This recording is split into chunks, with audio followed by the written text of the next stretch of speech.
Of all the monsters that we talked about throughout this series, the one we're about to look at now is undoubtedly the most romantic.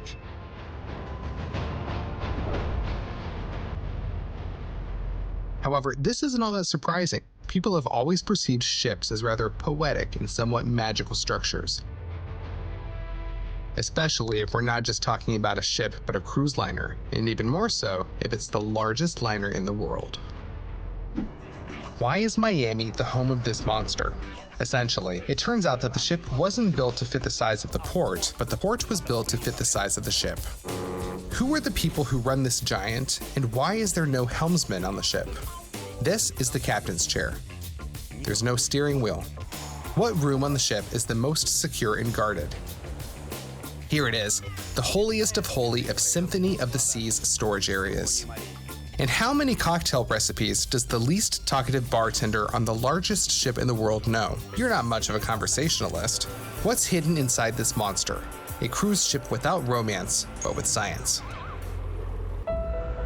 Symphony of the Seas is in fact the largest passenger ship in the world today. It's even been recognized in the Guinness Book of Records. But what do we mean by the largest? It's not actually about the size when it comes to ships. Another liner in the same class, Harmony of the Seas, is longer than Symphony by several centimeters. But the Symphony has the largest displacement, the amount of water that is displaced by the ship due to its volume. Remember Archimedes' principle? Well, the Symphony has a displacement of 228,000 tons. That's equal to 5 Titanics. A giant like this isn't able to enter just any port. In Russia, for example, there is only one that can accommodate this ship, in Vladivostok.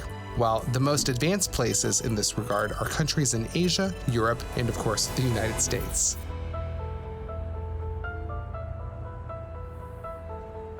Port Miami, Florida's major seaport. Here is its cargo terminal. All in all, it has rather modest traffic figures. About 1 million containers move through here per year. So we've got maybe a dozen cranes and just a couple of ships docked here at the moment. This isn't what this port is famous for, of course. That would be something else. That I'll show you right now.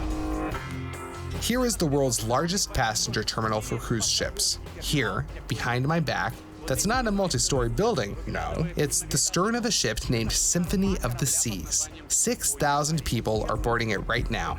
And in the span of just a year, 5,600,000 people pass through this passenger terminal. That's more than the entire population of Miami.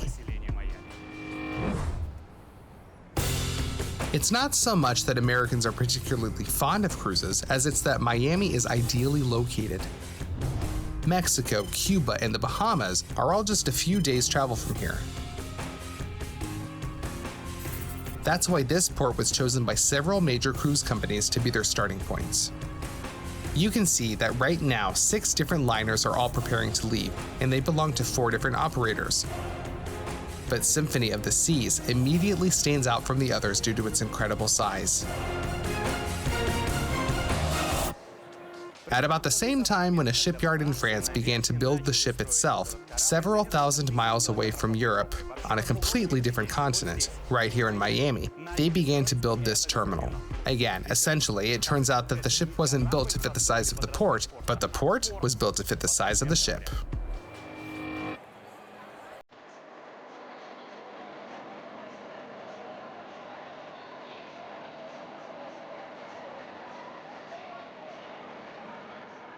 The main feature of this terminal, or maybe I should say the main art installation in this terminal, is these 2 rotating propellers which are exact copies of Symphony of the Sea's propellers. They each have a diameter of 50 feet, and the weight of the real ones is 200 tons each, but these are of course a bit lighter. By the way, the ship doesn't have 2 of these propellers, but 3. They're mounted on podded propulsion systems, so-called azipods. Those are made up of huge pods which are suspended from the bottom of the ship at the stern. They are capable of rotating 360 degrees, meaning azipods provide the giant vessel with easy and quick maneuverability. I will show you in more detail how all this works in the second part of the episode, but for now, I will only say that these azipods were manufactured in Finland, and then sent by sea to the French town of Saint-Nazaire, the home of the shipyard where the vessel was built.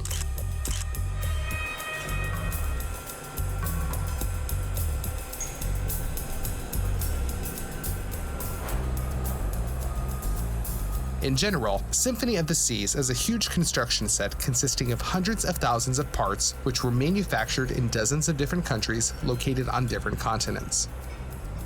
So it began to unite people from distant corners of the world even before the first passengers of various nationalities ever stepped on board.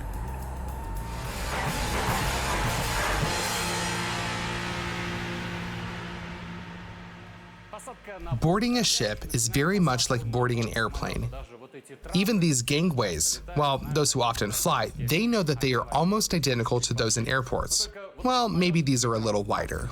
Only planes have a maximum of 2 such gangways, while the largest airliners might have 3. But here there are 5 of them. And another interesting peculiarity, those who fly know that boarding of an aircraft starts about an hour before departure and stops 20 minutes beforehand. But since 6,000 people have to go through here onto the ship, boarding begins 6 hours before departure, so that everyone has time to make it on board. This is why cruise ships almost always depart in the evening. All day long, passengers come on board, get used to their cabins, and then closer to sunset, the gangway is finally pulled back, the doors are all closed, and the ship rolls away from the quay wall. Thanks to those azipods that we mentioned earlier, and an additional tail rotor, Symphony of the Seas completes this difficult maneuver by itself without the help of any tugboats. Only a small Coast Guard patrol boat moves ahead of it, dispersing small pleasure boats and ferries out of the liner's path. This moment, already routine for the crew, is always quite exciting for the passengers, who at the moment of departure always pour out onto the upper decks.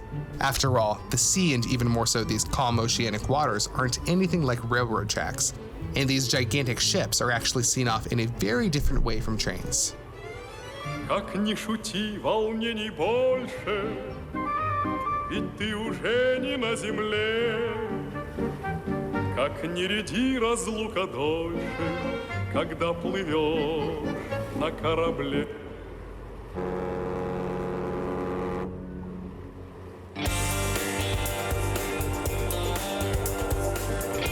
However, the passengers will hardly have time to feel any separation woes on the ship. This giant floating city is designed to be fun and entertaining. The liner is 1,053 feet long, more than 3 soccer fields. Its width is 216 feet, and in this huge space there are 28 restaurants, 3 swimming pools, 10 jacuzzis, a theater equipped with the most complex Broadway machinery, an ice rink, a tropical park, a water park, a fitness center, a casino, and many shops and boutiques that constantly keep tourists in a state of shock and awe and continuous happiness. It is somewhat reminiscent of something out of a fairy tale, a place where you need only eat, sleep, and drink.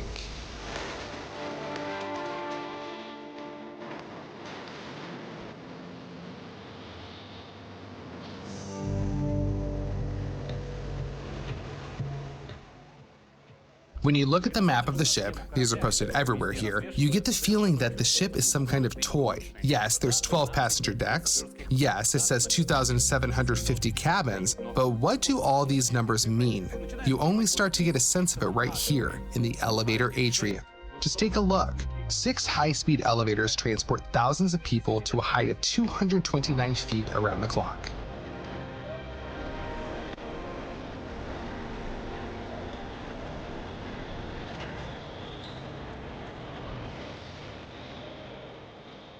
And at the same time, all this is now moving at a speed of 30 miles per hour in the direction of Mexico. Incredible. Even more incredible is the fact that the ship is directly controlled by only 3 people while it's in motion. And among them, there is no boatswain, no skipper, no helmsman. Even the captain himself isn't on the bridge all that often.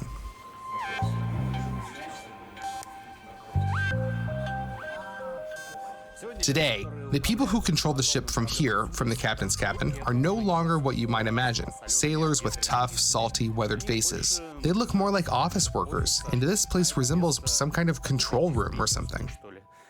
And here's my biggest disappointment. This is the captain's chair. There's no steering wheel.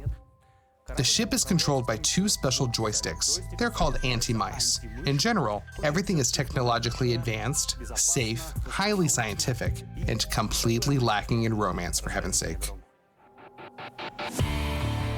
You no longer have to pore over maps to plot a course.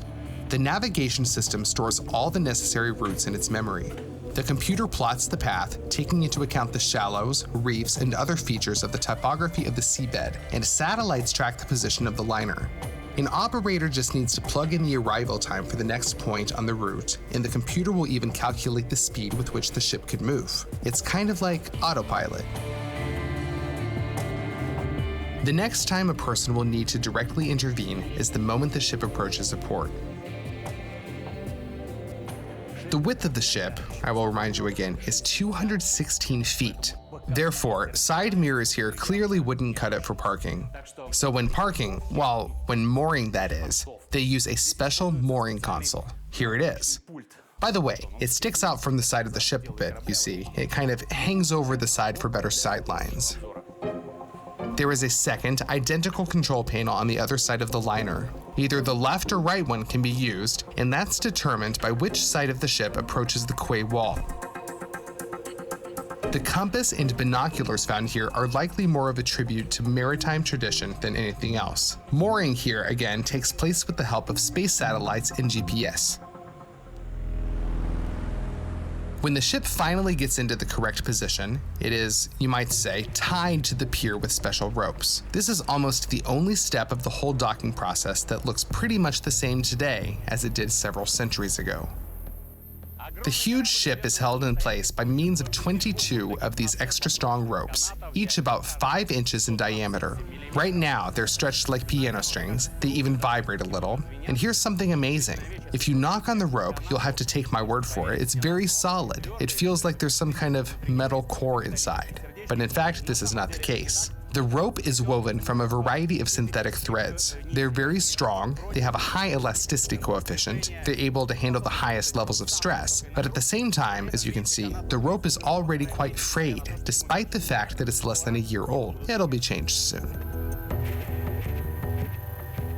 Previously, mooring ropes, or to be more nautically accurate, mooring lines, were woven from hemp. The use of polypropylene fibers is a more recent development. These ropes turned out to be much stronger, and what is even more important, they don't absorb moisture, so they're much lighter. Curiously, on these ropes from the 21st century, these shields from the 16th century, if not earlier, are still put to use. They're called rat guards and are needed to keep rats from the shore from running up the mooring lines onto the ship.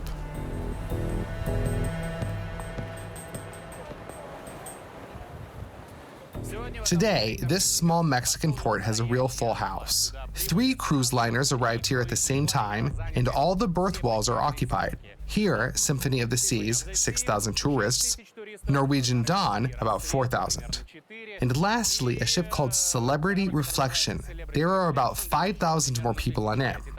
In total, about 15,000 people are coming ashore all at once. This, by the way, often becomes a serious headache for the staff of the ships.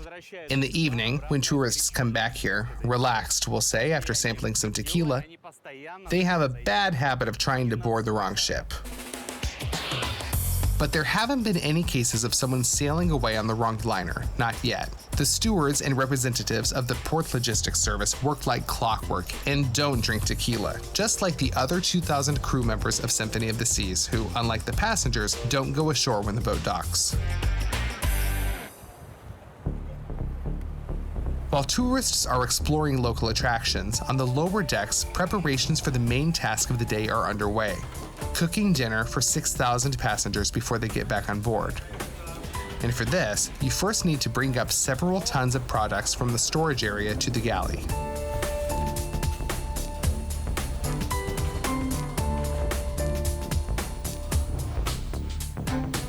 Usually, the entire selection of products for the cruise is loaded onto the ship at the port of departure. The liner can only take water on at interim stops, and even then, only bottled water. They are very afraid of the possibility of food poisoning here. Since thousands of people live compactly on the ship, a simple case of E. coli can turn into a real epidemic in the span of just a few hours. And even putting that aside, Not all countries can provide products of the high quality that Symphony chefs require.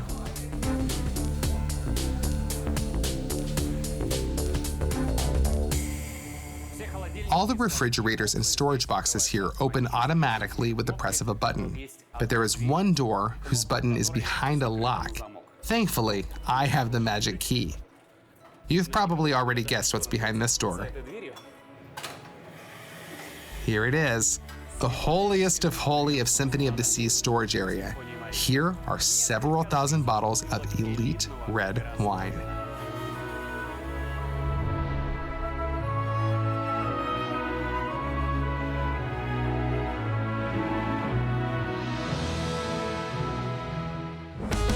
Milk, meat, seafood, vegetables, frozen products, fish, all of that and more is stored in the dozens of other refrigerators. Anything and everything that might be needed to prepare the 350 different dishes that can be found on the ship's restaurant menus.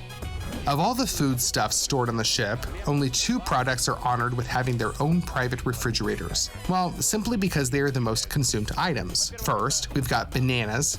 Here are plenty of boxes with yellow ones, and there are also boxes with green ones. They will finish ripening during the cruise.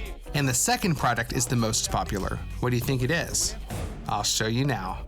Eggs. 120,000 eggs are eaten on board every week. Moreover, bananas and eggs are, as economists and logisticians say, goods of inelastic demand. Their consumption rate, and hence the required plant amount, is easy to predict. Things are more interesting when it comes to the rest of the products on board. A specially developed computer program analyzes the number of passengers and their nationalities even before setting sail, and depending on that information, it gives recommendations on how many of this or that product you need to take with you on any given voyage. For example, if there is a large number of Latin Americans on board, more meat and spicy foods will be added to the menu. If there are more Asians, they'll reduce the amount of dairy products, and if Indians are prevalent, they will increase the number of curry dishes, but at the same time they will bring less beef.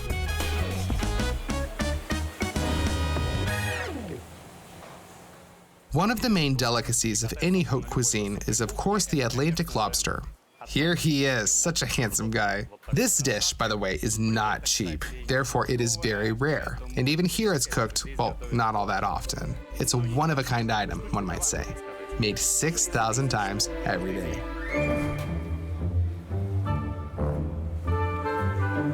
Each of these workers, there are mostly Filipinos working here, shells about 500 lobsters a day.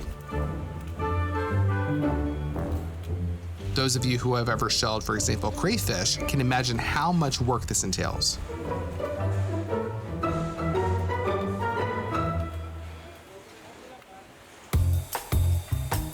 On just 3 decks, more than 1,000 people are employed in this huge floating kitchen, 250 of whom are professional restaurant chefs.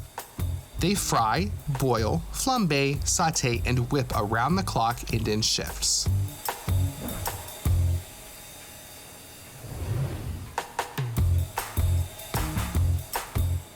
Take breakfast rolls, for example. 12,000 of them are baked here every day. In fact, the responsibility of the cooks here is enormous. The clients on the ship are very demanding, the products are expensive, and the cooking portions are gargantuan. Therefore, the slightest mistake in the proportions of ingredients can cost tens of thousands of dollars. Well, for example, tomato soup, 160 liters of it. If it's a little bit overcooked or undersalted, that's it. Eat it yourself since no one else will.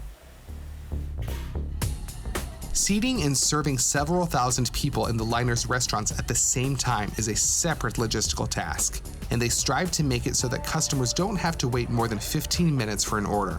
Several hundred waiters of 50 nationalities cope with this task, each of whom must speak at least 3 languages. And bartenders should know at least 5. Well, technically there was an exception made to that rule. In general, everything on this ship suggests that this is a high-tech structure created according to the latest leaps of science. For example, in this bar, drinks are mixed, well, probably in the most progressive way on the planet. All you have to do is make your choice on the tablet screen. So, yes, we confirm, and And that's it. We go up to the bar and that's it. Enjoy it. There's an old Russian song. How does it go? The robots work and people are happy. Another high-tech installation, though it doesn't seem like one at first glance, is a huge park with its own microclimate, which is laid out in the central part of the liner.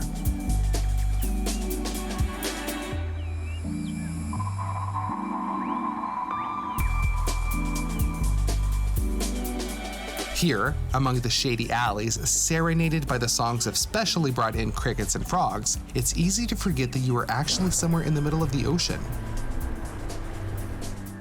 In this park, not many, just no less than 10,000 plants have been planted, from rose bushes and orchids to lemon trees. And all this grows here, blooms and flourishes.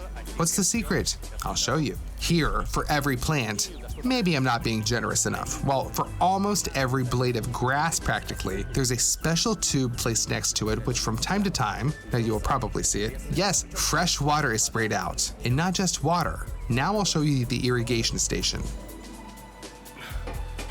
Here, through these pipes, 4 tons of specially prepared water are pushed every week. Here's the main secret. Here in this blue barrel, fertilizer is kept in here. Water passes through it, carries away some of the fertilizer, and carries it to the plants.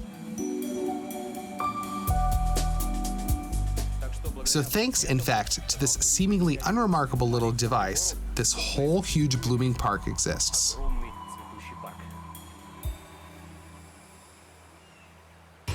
Another secret of the permanently green park is its honeycomb structure. There is no solid ground here. All the plants, from the trees to the grass, are inserted into special cells in separate segments, small plastic boxes. It turns out to be something like a huge puzzle. If one of the segments suddenly starts to get sick or dry out, it's simply changed out for a new one upon arrival at the home port. This wall of vertical landscaping in the ship's central park follows the same principle. The gardener, who turns out to be a bit of an industrial climber as well, simply climbs in the bucket and changes out the parts of the wall that he doesn't like and discards the old segments. There is no time for sentimentality. Nothing should prevent people from enjoying their time here and being filled with joy. Remember what I said at the beginning, that this episode was about a cruise ship without romance and without leaving anything out?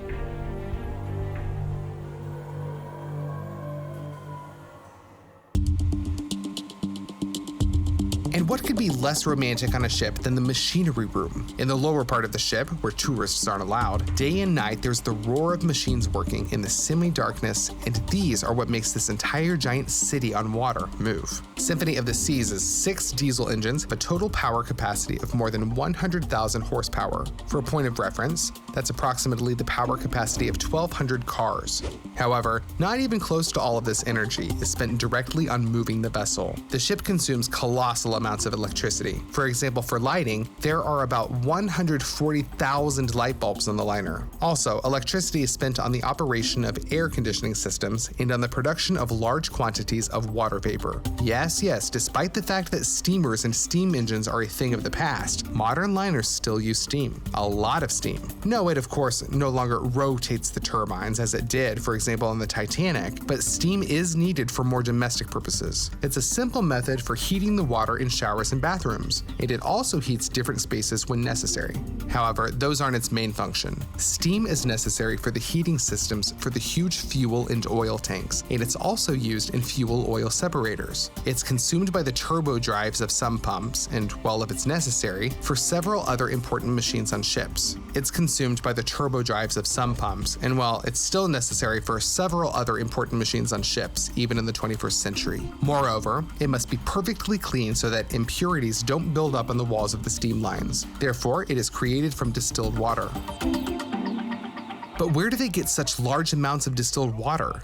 It's produced right here on the ship using giant distillers.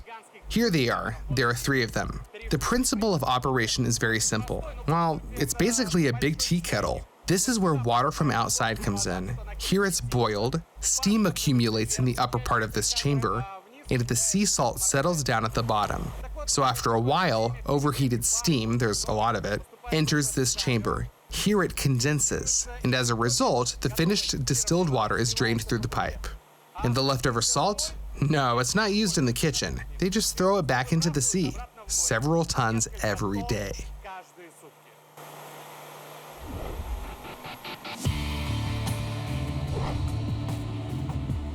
This does not harm the environment in the slightest, since in essence, they're only turning the ocean's own salt back to itself, while keeping the moisture on board. Then the distilled water. Here it goes on to be filtered and then it enters the boiler. Well, again, the principle of its operation is about the same as that of the boilers, which many of us have in our bathrooms at home. There is a small burner here at the bottom and a tank of water on top. A very large tank, 5 tons, and it starts boiling in just a matter of minutes.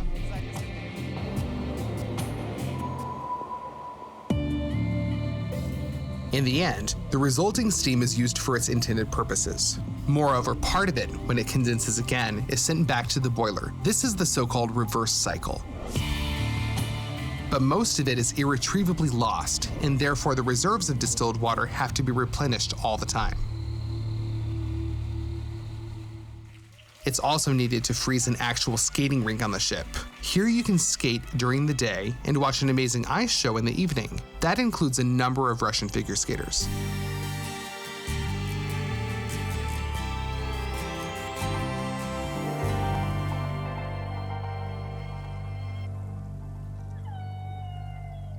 And by the way, the ice here is of a very high, one might say, Olympic quality. The ice on the rink measures in at about 3.5 inches thick. Well, surely many of you have seen an ice resurfacing machine on TV, or maybe even in person. They've got the exact same kind here, though maybe it's a little smaller than typical ones. By the way, since this ice is frozen from desalinated seawater, it doesn't freeze quite as well. And according to the skaters, this ice is softer than that on which they are used to performing on land. To be honest, it's hard for me to imagine how ice could be soft, but what is absolutely certain is it's incredibly clean. Distilled. I even gave it a taste, but it was really nothing miraculous, just your typical snow. The total weight of the ice in the arena is several tons, and a refrigeration unit is needed to freeze it. Again, it's about the same as the one used on professional skating rinks and professional arenas. Well, this one might be a little smaller. It's located, as you would expect, in the area under the stands. The principle of its operation is very simple. Through special pipes, here they are, wrapped in thermal insulation, water and refrigerant with a temperature of 14 degrees Fahrenheit are pumped to the arena. This freezes the ice layer by layer. It takes about 5 days to prepare the entire ice rink. The owners and designers of Symphony of the Seas claim that this ship is not only the largest in the world, but also the safest. There are so many different safeguards in place in its control system that it is argued it's almost impossible to lead the liner into disaster, even if you were to deliberately try to do so. Still, in the event of an extreme case, there are means of evacuating the ship on board. They have to accommodate the evacuation of all passengers and crew if something were to happen. These lifeboats, to match the ship, are the largest in the world. Each has a capacity of 370 people. There are 18 of them on the ship. Moreover, they are kept fully prepared at all times. Their fuel tanks are filled, they have a cruising range of about 155 miles. There was a special supply of dry rations and water on board in special sealed boxes in the event of a disaster. There would be no time to bring it all from the ship. In general, everything is thought out to the smallest detail. This unsinkable and waterproof plastic jar, for example, contains signal flares. In addition to the huge boats, there are also many rafts that inflate themselves in the water and several of these high-speed rescue boats. They are used to coordinate action and quickly help people who find themselves in the water. The crew must participate in evacuation exercises at least once a month. This vessel has never seen a real red alert, but thanks to constant training, 2,000 crew members are ready for any turn of events, 24 hours a day, 7 days a week.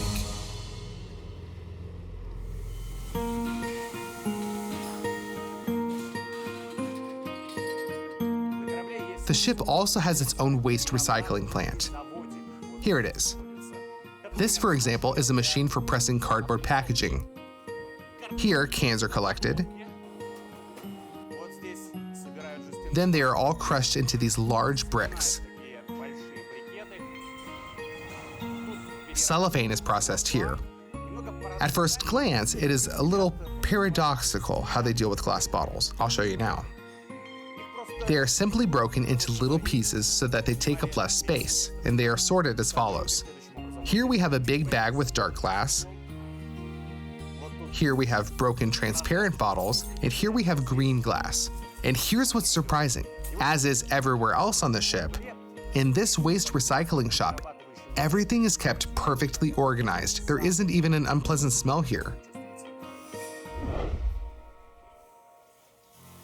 The creators of this ship seem to have a thing about cleanliness and environmental friendliness. In a good way, of course. For example, the liner's engines burn several tons of diesel fuel every hour.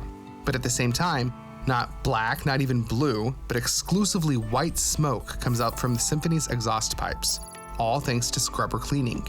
Well, if to simplify it as much as possible, the exhaust gases are washed with seawater. This dirty water is then maintained and stored in special tanks until the ship arrives at a port, and only carbon dioxide with a minimum amount of soot and impurities is released into the atmosphere. Scrubbers and engines are managed from this control room. It's located in the very center of the ship, almost at the waterline itself. Therefore, there are no huge windows to be found here, like on the captain's bridge, but there are 51 monitors which display thousands of different parameters. The largest touchscreen control panel even had to be hidden in the ceiling. Here it's already pretty cramped without it. There's a special emergency phone in this control room. Well, there's a telephone for singular emergencies. Its peculiarity is that it will work in any case, even if, say, God forbid, of course, all systems here completely fail and all power is lost. By what means? I'll show you now. Good old inductive coil. This technology, well, I don't know, it's probably around 120 years old, and it's very strange to see it on this ultra-modern ship. But technology such as this is sometimes the most reliable. Hello? Bridge? Apart from that, the equipment in this control room is of a quality comparable to NASA's Flight Control Center. And the whole vessel is practically a spaceship. Sure, they're not jet, but diesel-fueled V-engines. But each weighs about 200 tons. 2 of them are 16-cylinder, 4 more are a bit smaller with only 12 cylinders. These giants were made in Italy, and then they were sent by a special convoy, first along blocked-off roads, and then delivered by sea to a shipyard in the French town of Saint-Nazaire.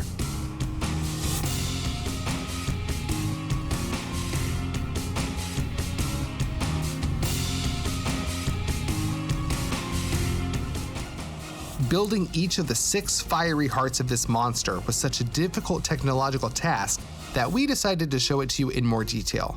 That's why we're taking the reverse path to the engine, from the Caribbean Sea into Miami through France to the Italian industrial port of Trieste.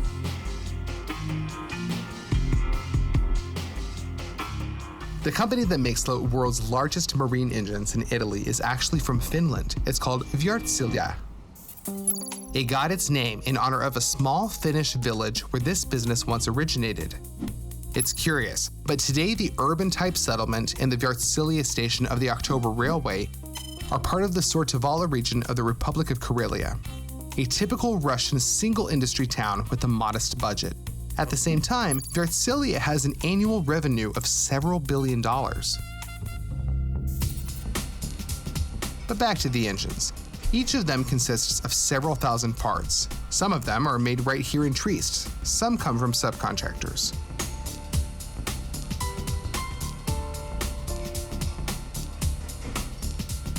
Cast and forged blanks, for example, are sent from a metallurgical plant in the Czech Republic. The so-called connecting rods come here to the plant in this form, crudely forged, very coarse to the touch. Here, they are then installed in these machines. They each weigh 330 pounds, by the way. Many of us, when we were kids, not everyone of course, in shop class did something similar, carving out various objects. It's about the same here, only the size is much larger, and the accuracy is very high. As a result, the connecting rod is worked to, well, just to a mirror shine.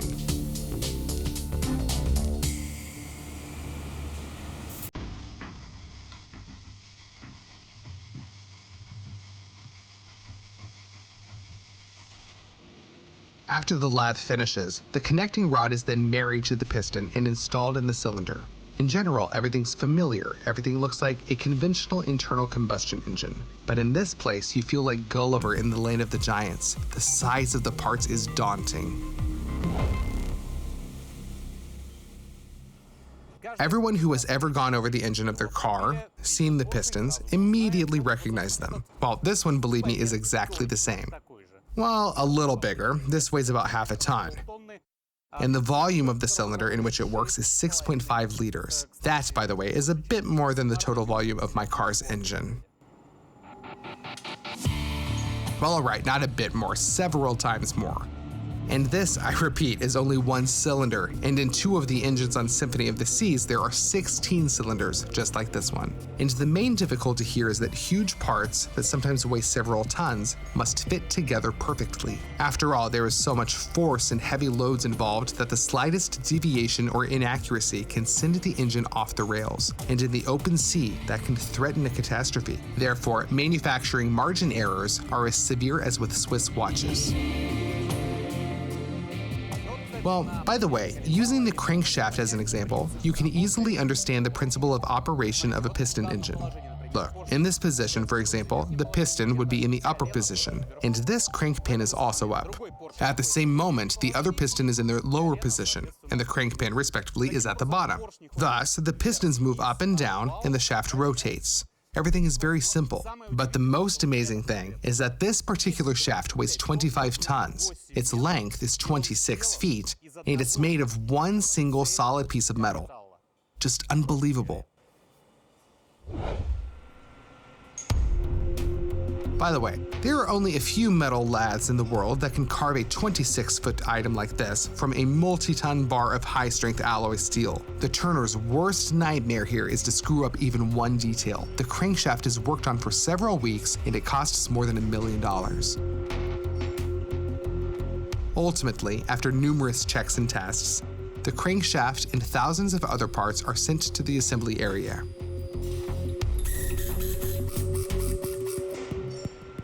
In a few more weeks, the engine is finally ready, and now tests await it.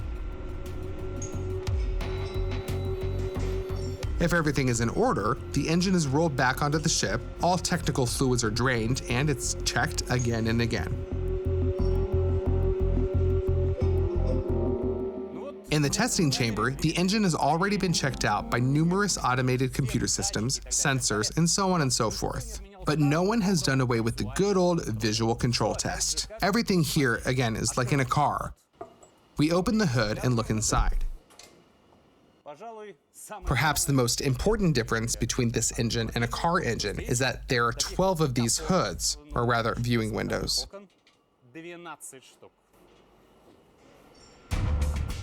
Behind each of these windows is one of the cylinders and valves connected by a connecting rod to the crankshaft. If you wait for the oil to drip down from the parts, you can simply see with your eyes if any jams or other metal defects have formed during the tests. When at this stage the inspectors give the go-ahead, the only thing left is to pack up the engine and send it to the customer. But that's easier said than done. Anyone who has ever, transported, say, a dresser knows that the most necessary thing to get that done are duct tape, some styrofoam. Oh, here we have some. Well, and a lot of bubble wrap. When moving a finished engine, everything is about the same. All protruding parts are carefully wrapped with these foam corners, sealed with tape, cling wrap, and so on and so forth. Well, in general, everything is the same as when moving furniture. There is a slight difference, though. The weight of this dresser is 180 tons. It takes a week just to get it ready for transportation. By the way, at the same time, road services and a special platform, the only one in Europe that can support such a weight and size, are being prepared for the Giant's move to the port. Only here, at the very end, in the finished goods warehouse, can you begin to understand the true scale of this giant engine. Its height is about that of a 3-story building. It weighs several hundred tons and generates the amount of electricity that would be needed for a small Moscow neighborhood. The actual biggest mechanical heart in the world of the world's biggest cruise ship. Let me remind you, Symphony of the Seas has 6 of them, and although at the same time, even at full speed, usually no more than 3 of them are working, the fuel consumption is still massive, and that's why the company that owns the ship uses a little trick. At the starting point of the journey, in Miami, they take on board only as much fuel as is needed to reach the next port, where fuel is cheaper, and when they're already in Uruguay or Mexico, for example, the liner is filled up with diesel all the way. Thanks to this, the ship owner manages to save several $1,000,000 per season. However, there is one caveat. For some reason, the fuel from these countries often contains water. By accident, of course, I'm sure, but this is unacceptable for the engine. Therefore, all fuel is cleaned directly on the ship before being fed into the combustion chamber. But how can several tons of fuel be cleaned per hour and when moving at full speed too? And here, centrifugal force comes to our aid. Fuel enters these separators, which are in essence huge mixers, and it's spun at a breakneck speed. What happens in there? Water, which is heavier, is forced out to the walls, and the oil product, as the lighter portion, accumulates in the center and then enters the engine. 5th grade physics at work on the largest ship in the world. At the same time, the fuel in the separators is also heated. That makes it more runny and it therefore burns better. By the way, the liner has an electric drive. No, its powerful internal combustion engines do not directly rotate the ship's propellers. They spin generators that generate electricity. And then, along the high voltage lines hidden in the bowels of the liner, the current travels to the electric motors, which spin the propellers. This diesel-electric circuit makes the vessel more maneuverable. After all, an electric motor, unlike a piston one, can stop and change the direction of rotation almost instantaneously, and it doesn't need a gearbox. The motors, together with the propellers, can also rotate 360 degrees around their axis. Therefore, it becomes very easy to operate the liner. However, even the most high-tech devices and numerous automatic safety systems are not able to 100% protect the ship from basic human error. 3 weeks after we filmed this episode, in the same Mexican port where Symphony of the Seas stopped for an afternoon, 2 cruise ships managed to collide.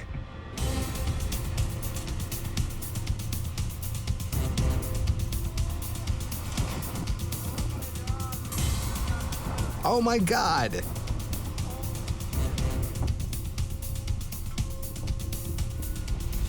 There were no casualties, both ships even continued on their voyages, but still, this situation once again reminded me that regular emergency evacuation drills on the ship are not at all excessively precautionary. However, maybe no less dangerous than a collision with another ship would be a situation in which 6,000 passengers were left hungry. They almost seem to fear this even more here. The 350 exquisite dishes on the menus of 28 restaurants will satisfy even the most demanding customer. We already showed you how this monster's kitchen works in the first part of this episode, and perhaps at this point the question occurred to you. How can you quickly wash a large number of plates, mugs, glasses, and cutlery after dinner? On this ship, in general, all technological processes that can be are built on the principle of a conveyor belt. Well, this is logical, of course, because this is one of the most effective forms of labor organization. And here in the kitchen, the dishwasher is also one huge conveyor machine. Come with me, I'll show you. Sorry, dirty dishes are being loaded from that side and clean ones are already coming out here. The whole process takes less than 1 minute, extremely fast. Mr. Clean would be impressed. There was no other choice because after every dinner, about 50,000 dishes have to be washed, and that's not counting the kitchen utensils. Though it may seem like less than a critical machine, the dishwasher on the ship is actually such an important unit that it has a twin backup in case the main one breaks. Another one of the liner's important machines is the washing machine. It was built to special order and installed in the bowels of the ship at the time of its construction at the shipyard. A whole 2 technical decks of Symphony of the Seas have been given over to laundry. Here, about 10,000 towels are washed every day. They also tried to automate this process as much as possible. Housekeepers collect dirty towels from the rooms, sort them by color, and send them to the laundry decks. Here, they are loaded into this receiving bin.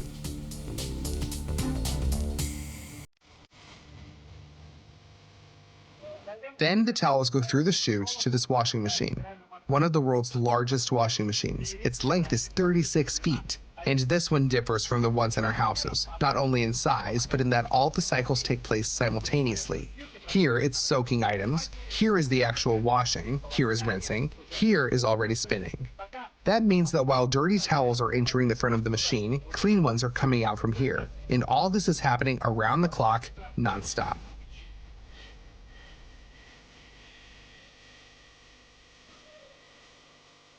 After each batch of towels, there's about 100 each, comes out of the washing machine after spinning, it looks like a large blue pill.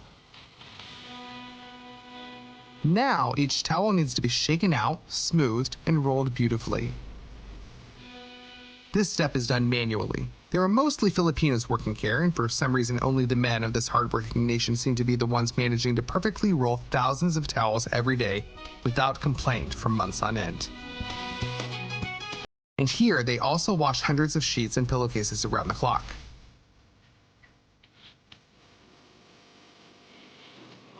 Well, homeowners know that the most difficult thing to iron are sheets and duvet covers. It's really quite time-consuming to do with an iron, but here you have to iron 2,000 sheets every day. And that's why they installed this machine here. It not only irons the sheets, but also, this is the most amazing thing, I'll show you now. It folds them. Look, in an ideal way. Not just anyone can do that. In short, I want one of these for my house. Only thing is, I'm afraid it won't fit into my laundry room. The laundry employs several hundred people. There's more than 1,000 in the kitchen. Dozens more are in the engine room and on the bridge. A huge army of the crew invisibly makes every second of the stay of the passengers on this ship unforgettable, comfortable, and safe. And yet the passengers themselves will never see most of them.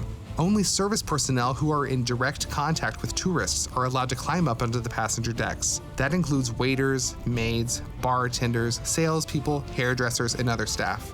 Others, sometimes for several weeks at a time, don't leave the depths of this monster and go out into the sunlight at all. But keep in mind, first of all, they are well paid for it, and second, at the end of the day, they work on the largest cruise ship in the world. And although they can't take in the incredibly beautiful sunsets of the Caribbean Sea from their own balcony, behind the walls of their cabins, which are located on the lower decks, you can hear the rush of water. Yes, I promised that it would be a story without romance, but still.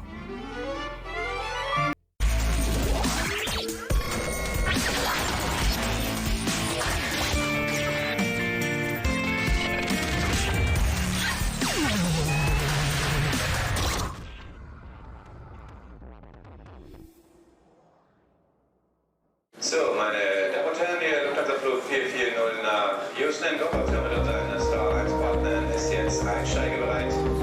Wie bereits erwähnt, A standard terminal at a standard European airport. International departures area. 45 minutes remain until it's time for boarding the plane. Passengers have already checked in and are waiting to take their seats. They have an 11-hour flight ahead from Germany to the USA. The terminal is boring, it's cloudy outside, the airline representative is calm and going through the motions. Nothing betrays the enormous work currently taking place inside the largest passenger airliner in the world. Nein, geht er nicht.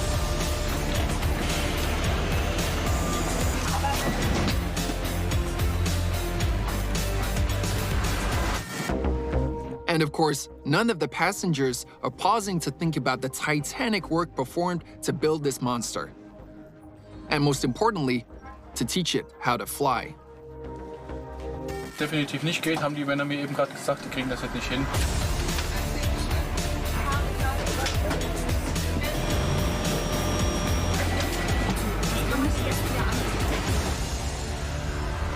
The world's largest passenger aircraft and the program Monster Anatomy. You'd better fasten your seatbelt. This plane had to complete a long journey before arriving at Frankfurt Airport. And what's more strange as it may sound, this monster began traveling before it was even born. After all, each A330 consists of 6.5 million parts and components produced by 1,500 companies in 30 countries all over the world. The A380 is the largest passenger aircraft in the history of world aviation. It's manufactured by Airbus. The maximum capacity is 853 passengers. The length of the liner is almost 73 meters. The wingspan is almost 80. The height is 24 meters. In fact, this is the height of a 9-story building. And the area of the 2 passenger decks totals 550 square meters, which is larger than the area of a football field. The A380 is such a complex and high-tech machine that none of the EU countries were able to take on this project alone. As a result, this giant aircraft came into creation thanks to its 4 parents: Germany, France, Spain, and Great Britain. The wings are made in the foggy Albion, the tail is made in the homeland of Columbus, and the final assembly is done in France. But the most complex and crucial stage, the production of the fuselage sections, was entrusted to the meticulous and scrupulous Germans. The fuselage of this giant consists of 3 huge sections: a nose, tail, and middle. It is also called the center section. All of them are manufactured here in a huge special hangar near Hamburg. A lot of time and thought went into selecting the location. On the one hand, there had to be an airport nearby, as many components arrive here by plane. On the other hand, the presence of a navigable river was necessary in order to— mind you, why a future flying monster needs a river, you will find out a little later. As a result, the plant was built on the banks of the Elbe. The fact that it flows into the Atlantic Ocean played a decisive role in the choice of location. To accommodate more passengers on the plane, Airbus designers decided to make it a full 2-story plane and not with a hump like on Boeing's, for example. This is where the 8 in A380 comes from. This figure somewhat resembles the cross-section of an airplane fuselage. Also in the East, it is believed that the number 8 brings good luck. And the first customer of these giants here was actually Singapore Airlines.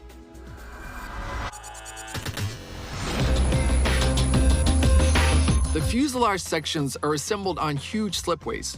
They're somewhat reminiscent of scaffolding. The parts of the casing are thoroughly inspected, checked, then technological hooks are screwed onto them, which are then used so a crane can lift the parts.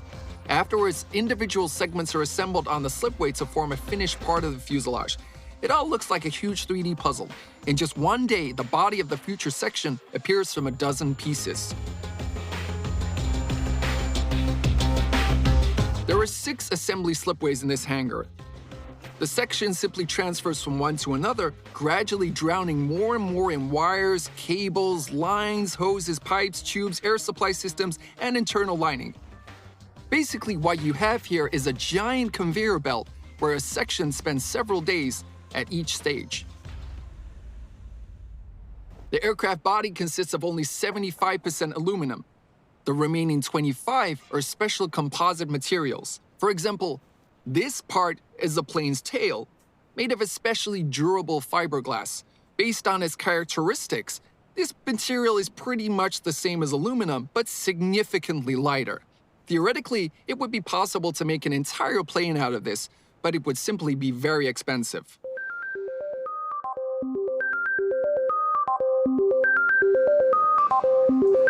Besides, according to developers, the trickiest part in creating the aircraft is the issue of reducing its weight. This monster is so huge that its own projected weight could have prevented it from flying. This problem was solved not only thanks to fiberglass, but also augmented aluminum alloy. As a result, only 40% of the center section consists of volatile metals, while the rest is made up of composites.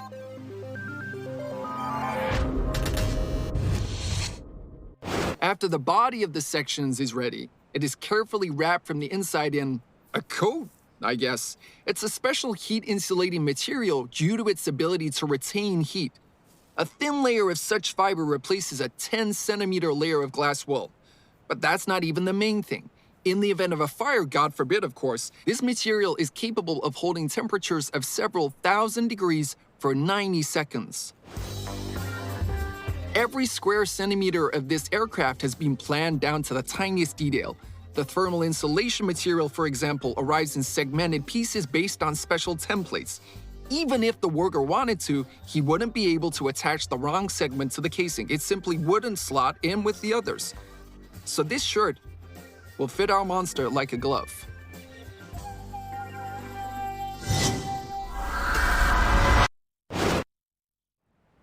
We all know, of course, that an airplane is a tough nut to crack, but I'm afraid we can't even imagine how complicated it is. For instance, when we enter the passenger deck, we can't even begin to presume what's under our feet. Now you have a unique opportunity to see this. Hundreds of wires, 1,000 contacts, but you know what? This is just for starters. You should see what's happening under the ceiling.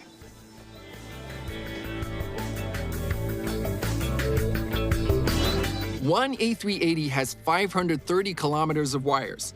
In the cockpit alone, there are about 10,000 of them and about 40,000 of their various connections. They are everywhere. They weave through the entire plane from nose to tail. Every second, huge amounts of information and hundreds of volts must be transmitted through them. These are like the nerve endings of our monster. By the way, main connection lines are duplicated 3 times. If a short circuit occurs in the main line, the backup will cover it. Should the second fail, the third will take its place. And that means that mainline wires have to be fitted 4 times over. All this in conditions of extremely limited space and severe time pressure. To get to any given connection, workers sometimes have to use rather exotic tools. A dentist mirror, for example. But to be fair, this version's a little bigger. Fitting the electrics is the most difficult stage of equipping this section, which is why it spends the most time on this slipway. The huge structure is then transported further.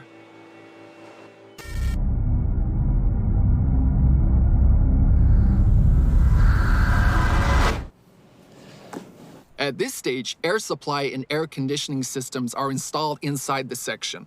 By the way, none of the air ducts are metal, aluminum, or even tin. They're made of fiberglass. And again, because it is lighter.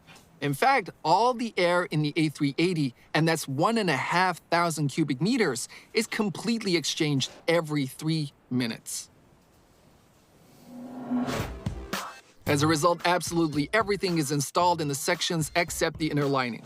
After all systems have been checked tenfold, along with wires, pipe connections have been tested, only after this are the ends of the huge sections covered with fabric and the huge components of the aircraft rolled out of the hangar onto the pier. And here it becomes clear why the flying monster needs a river.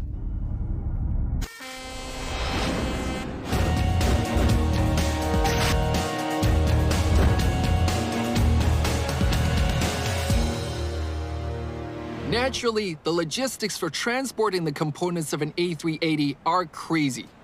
Here in Hamburg, several sections are loaded onto this specially built barge, after which it goes along the Elbe to the Atlantic, to the UK, where 2 aircraft wings will be overloaded. Now at that point, this ship turns around and heads back to France. The A380 is a monster that doesn't just fly, it's a monster that unites. The sections of the aircraft are so huge that there's no other way to deliver them to their place of final assembly other than by water. Huge fragments are loaded onto one of 3 River Sea-class ships specially commissioned for the A380. And so that onlookers have no doubt about their grand purpose, the side of each barge proudly boasts this inscription.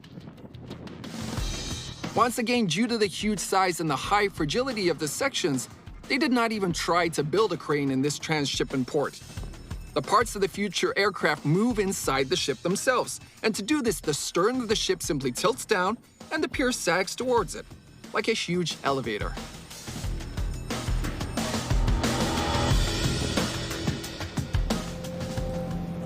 A huge number of different devices, tools, and machines were created specifically for the construction of the A380. One of them is this tow truck. Its main unique feature is that all of its 48 wheels, by the way, can rotate 90 degrees. And that means, if needed, this platform with a load capacity of tens of tons can actually move sideways. And this is a very important quality in conditions of limited loading dock space. The platform drives under the section, lifts it, carries it into the hold, and then places it there and moves out again.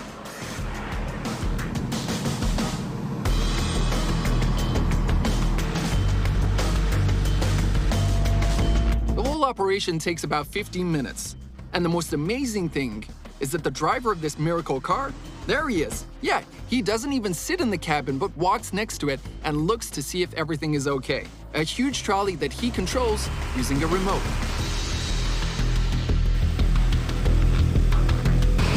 In just a few days, this huge ship with parts of the fuselage inside will be in Bordeaux, France. At the seaport of Pauillac, the sections will be loaded onto one of 2 river barges and sent up the Garonne. 100 kilometers of canals, sluices, and overhanging ancient bridges. In some places, the distance from the top of the section to the bridge truss is only 20 centimeters. However, never in the entire history of the A380 have any emergency incidents occurred with the fuselage and sections on the road. In the river port of Langon, the aircraft parts are again loaded onto road trains, and now they have to travel another 240 kilometers on the road to Toulouse, to the final assembly site.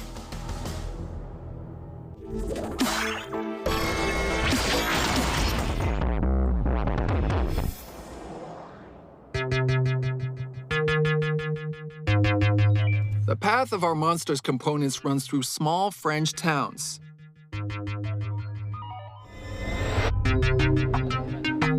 To minimize inconvenience to residents, the convoy of 6 huge trailers and 30 escort vehicles moves only at night. During the day, this huge convoy, stretching several kilometers, rests in specially constructed parking lots. But once darkness descends, everything here begins to move again. Okay, we'll do it as we always do. The weather conditions today are good, the road is dry, visibility is excellent. Arno, you're going to go in the front. Don't forget to remove the barriers in the cities. Speed is 15 to 25 kilometers per hour, no more. Good luck, everybody.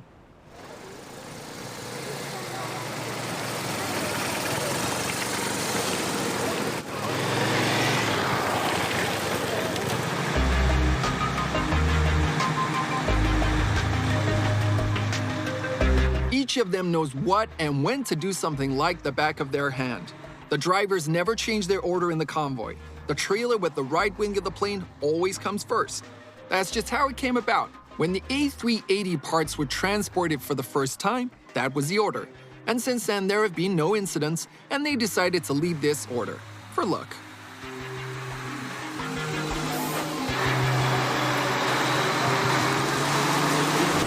I transport different loads, but I consider this task the most interesting, albeit the most difficult, as all of it requires constant focus. On top of that, I'm first driver, but my 2 navigator operators always help me. One goes in the front, the other behind. They constantly radio in, telling me to drive a little to the right or a little to the left, but that's mostly necessary in cities, of course.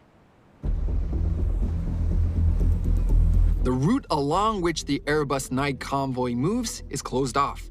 A police car, technical service vehicles, and a motorcycle escort are up ahead. In France, they don't even escort the president's limousine. About 40 minutes before the convoy passes through any city, the support group walking in front prepares the path, removing any interfering cars and sweeping the road clear. There shouldn't be any bumps whatsoever. Then they unscrew the posts separating the roadway from the pavement, and all this is done surprisingly calmly and, of course, politely. All right, and there we go. Good evening, sir. Good evening. While passing through the city, the convoy's speed is reduced to 5 to 7 kilometers per hour. Huge sections of the fuselage literally hang over old French houses. After all, they're at least twice as tall as them. And in some places, the distance from the load to the wall is reduced to several centimeters.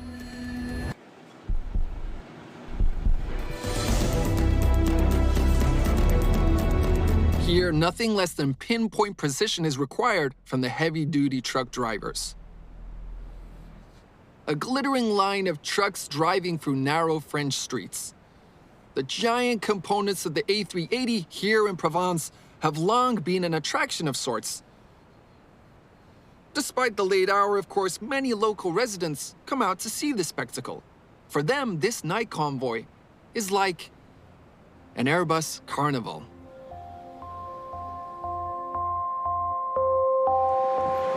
Always at the same time, somewhere around 2 a.m., the convoy enters the territory of the A380 assembly site near Toulouse. Come dawn, here the main stage of creating this giant aircraft will begin, joining the sections.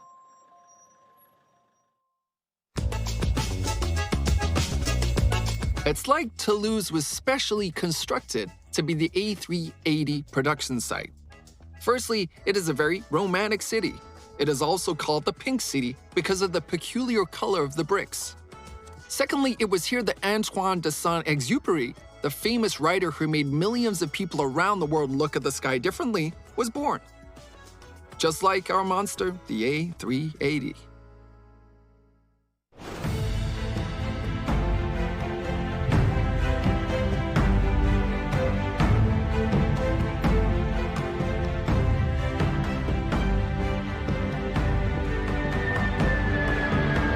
While the fuselage sections that arrived here at night are being unloaded near the main Airbus assembly hangar, one of the world's largest cargo planes is landing on the tarmac of the local Blagnac airport. It's branded the Beluga, a name it received due to its external resemblance to the enormous deep-sea inhabitant. The powerful transporter has brought the tail of the A380 from Spain for assembly. Most transport aircraft load and unload from the tail, but this plane is unique in every single way.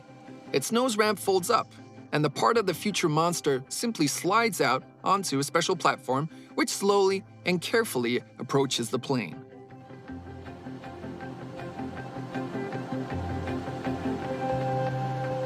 Only one component of the A380 struggles to fit into the belly of this huge whale, this beluga, the tail. And that's despite the fact that the diameter of the cargo compartment is 7.5 meters and the volume is 1,500 cubic meters. This fish has a large stomach.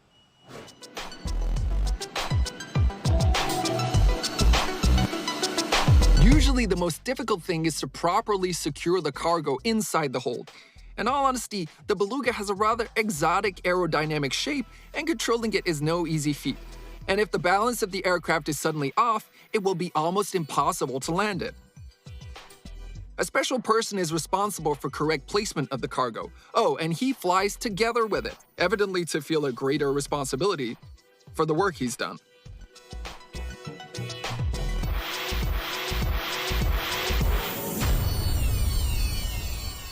We always try to use the aircraft to the utmost of its capabilities.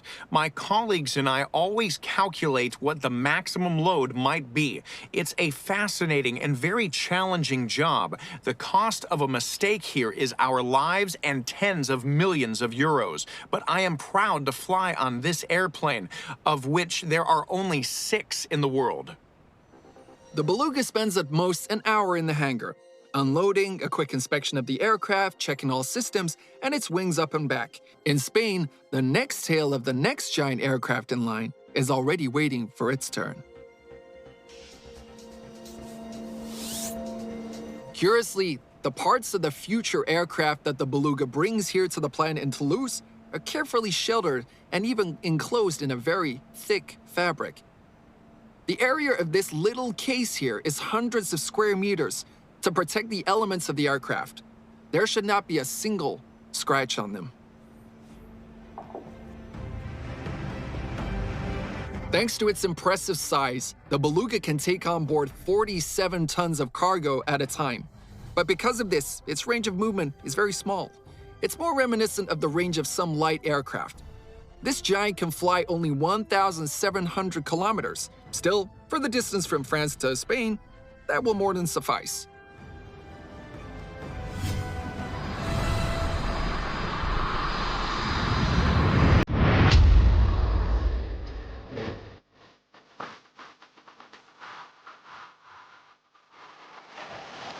Now that all the components of the A380 have arrived in one place, all that remains is to assemble them.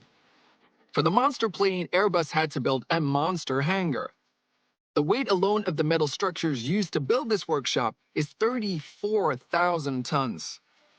That's 4 times the weight of the Eiffel Tower.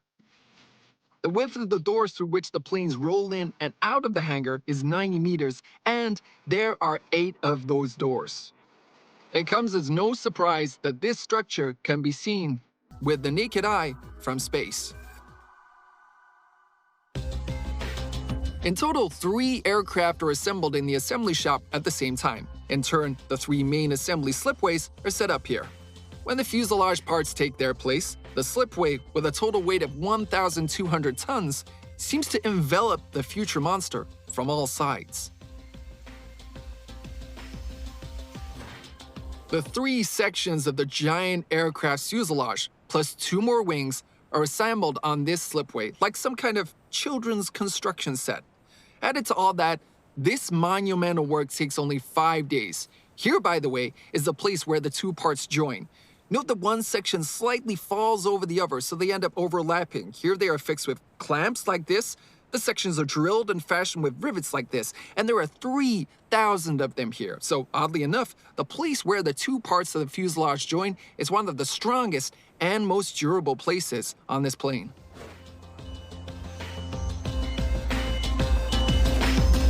Still, riveting different sections to each other isn't exactly rocket science.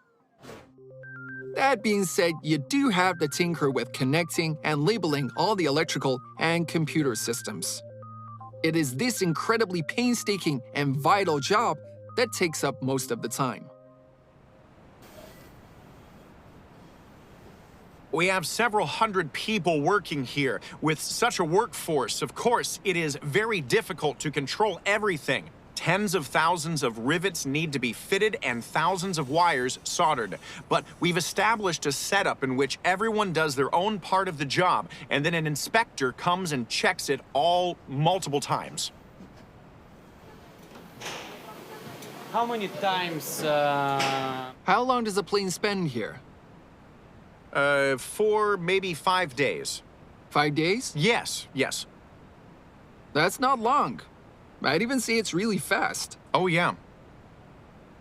And in these 5 days, you connect all the sections together, install, and even connect all the internal systems, yeah? Yes, that's right. Incredible. This is a very stressful job. The longest we've held a plane here was 7 days.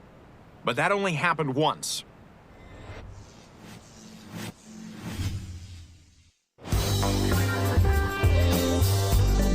One of the trickiest operations is joining the wing consoles to the fuselage.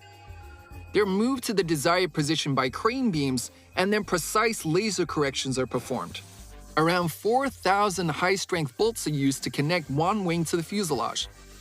And that being said, fastening the sections is no easier. So that the worker, God forbid, does not mix up and suddenly drills holes in the wrong place, there are these templates here. They're simply applied to a certain part of the fuselage, secured, and then with a special gun like this one here, holes are made through the holes in the template, into which rivets are then inserted. It turns out that there are tens of thousands of rivets in one place, and each one has its own place. What's more, there are also several thousand such templates on the assembly slip, and each one suits only a certain place on the aircraft body.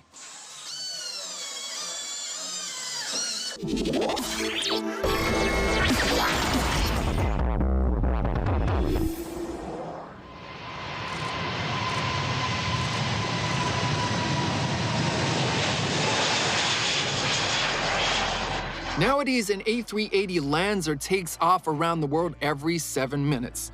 These giants transport more than 1 million people a month. The machine seems to be selling itself. Buyers are lining up and leaving with a smile. But Airbus continues to test and implement more and more new systems on this aircraft.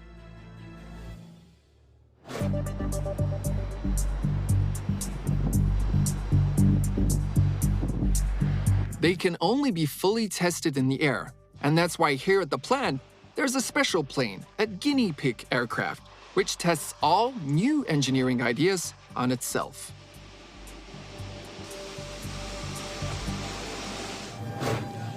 To be honest, the inside of the test A380 bears little resemblance to a passenger one, but rather a submarine or flight control center.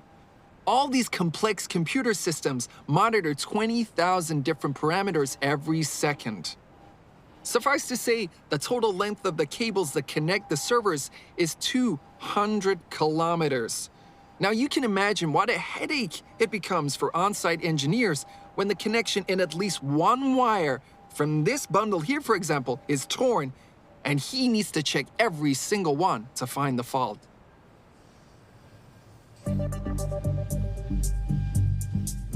When an aircraft needs to simulate a flight with passengers, it's loaded with water tanks weighing a total of several dozen tons.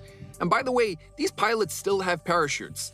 The crew of a regular passenger plane, contrary to popular belief, of course, does not have them. This test aircraft is simply vital. It did most of its job, of course, when the A380 was just about to go into production. At that time, everything on it was tested, from avionics to determining noise and cabin temperature. But even today, we don't stand idle. Practically every day, we take to the air to test a new engine or a new system. The process of testing a new item on this aircraft to serial introduction usually takes years. Aviation is both a cutting-edge and rather conservative industry. The cost of error is too high, so all ideas and materials are checked dozens of times. And this means that on those planes, now being assembled in the Airbus hangars, systems are being installed that were invented and tested several years ago. The final silhouette of our monster has already taken form on the main slipway. Now it is being retrofitted with various units and mechanisms. This device will control the flaps of the A380, raising and lowering them, and with their help, the plane itself either gains altitude or descends.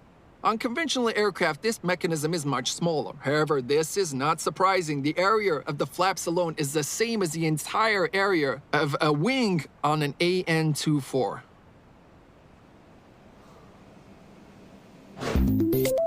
Several teams are working in parallel on the assembly slipway.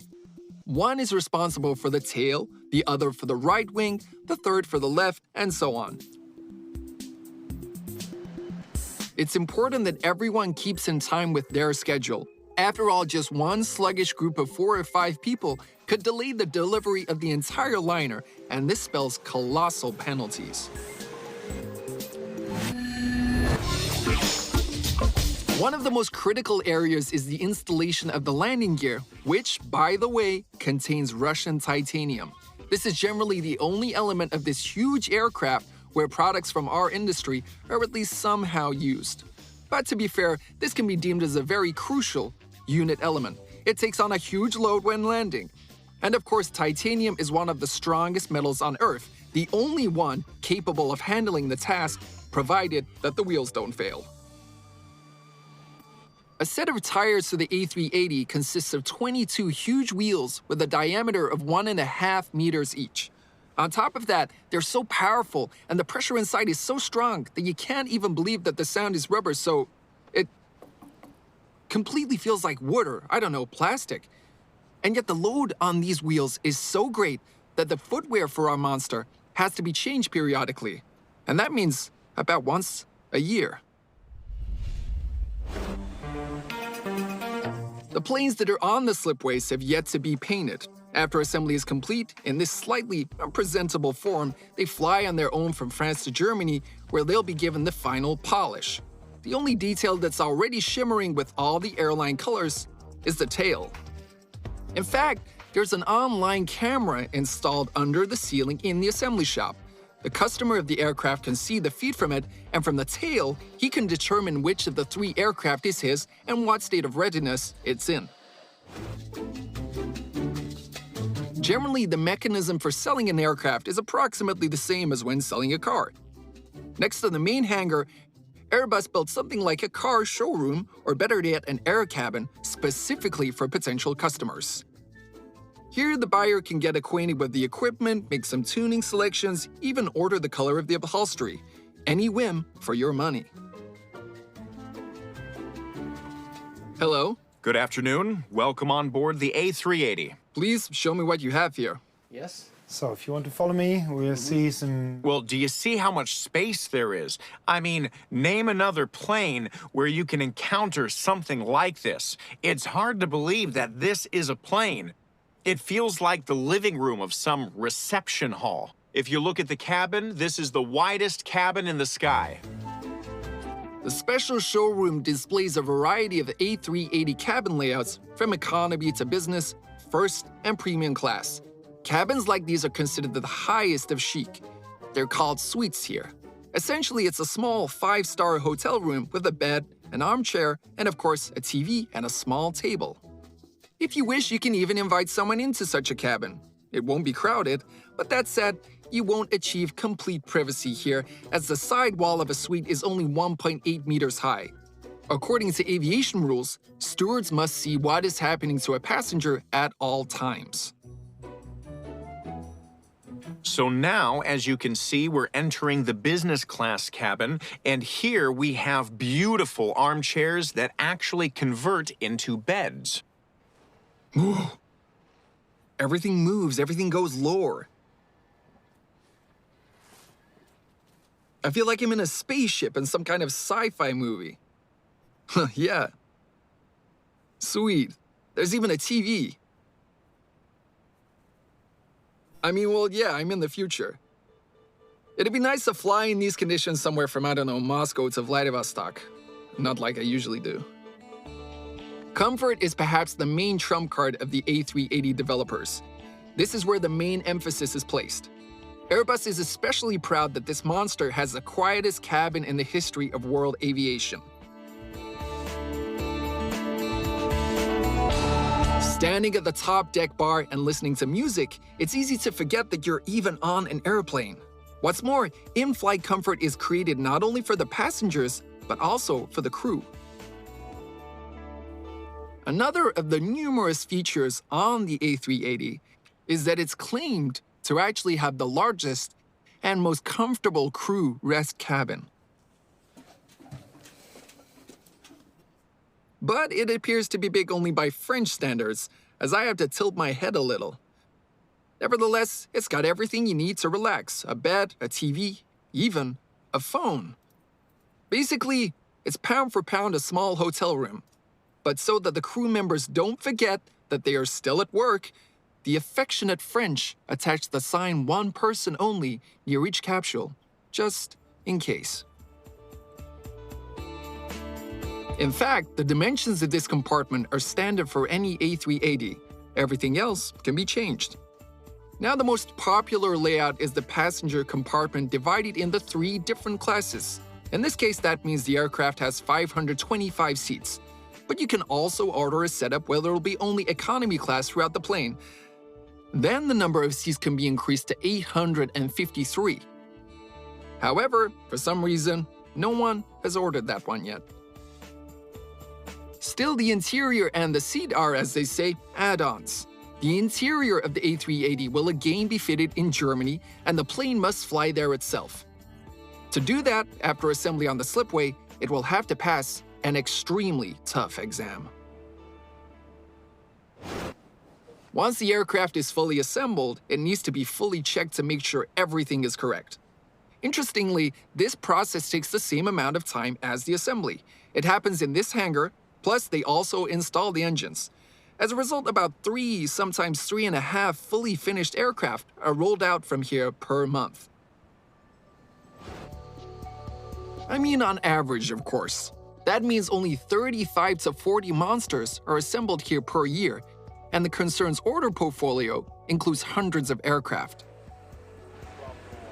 This is where we carry out our testing. Extensive checks are carried out over several weeks to ensure that the electrical and hydraulic systems, as well as moving aerodynamic surfaces, such as rudders and wing mechanization elements, are fully operational.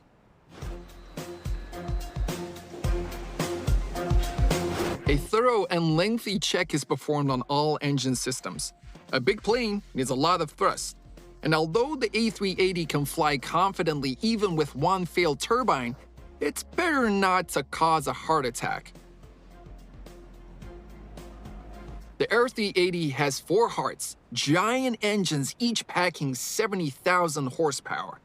And each of them burns hundreds of liters of aviation kerosene in just 1 second. Interestingly, these turbines for the A380 can be made by 2 completely different firms competing with each other. The customer himself chooses which engine he needs, and any of them will fit here like a glove.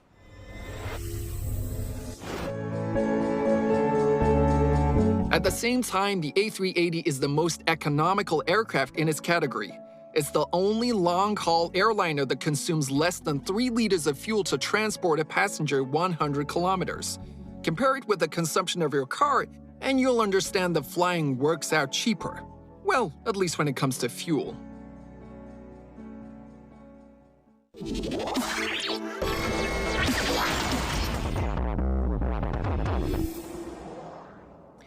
After all checks are complete, the aircraft moves out of the workshop and onto the airfield to perform what's known as a pressurized cabin test. It's akin to pressure testing batteries in our homes, which utility workers carry out before the cold season sets in. During this operation, excess pressure is created in the cabin, which significantly exceeds the permissible value for operation, to identify the possible presence of leaks. If everything is fine, pilots are brought on board for the final test. Their task is to make the first test flight. In other words, to get this monster up on its wings.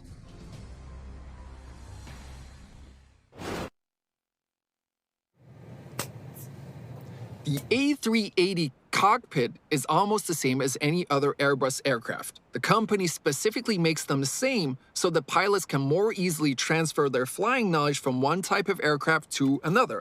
But they made an exception for this monster. Overall, the set of instruments is the same, but the displays are almost 1.5 times larger, as a big plane needs big monitors. Romantic French pilots claim the first flight for any A380 is like a first kiss. Unique, each one has their own, and it's always beautiful. After all, only from this moment on can this huge and complex airline be rightfully called an airplane. In the Frankfurt terminal, passengers are still waiting for their invitation to board. The calm, unabashed appearance of the A380 outside still leaves no doubt about its reliability. Meanwhile, inside the monster, tempers are flaring for real.